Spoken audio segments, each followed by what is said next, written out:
guys, today I'm coming to you from my childhood bedroom. Hope you like the change of scenery.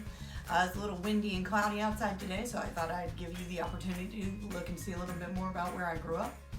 I've got with me a couple of puppets that I've created as an example for you. These are found item puppets. This is Peggy and this is the pirate.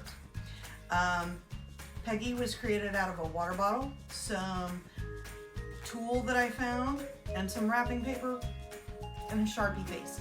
The pirate was made from a toilet paper roll, which I'm sure everybody has plenty of these in their houses. Just don't unwind the toilet paper to get to one. And then I made his face with a Sharpie, and I colored the rest of him with crayons that I found in this room that have probably been here since I was a little kid.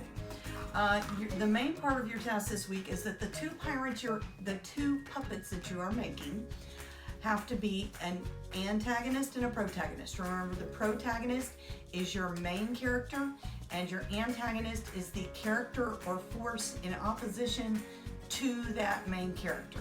So you're creating two puppets, a protagonist and an antagonist, and then next week you're going to be creating a puppet show scene, writing it for the two characters and performing it for your family.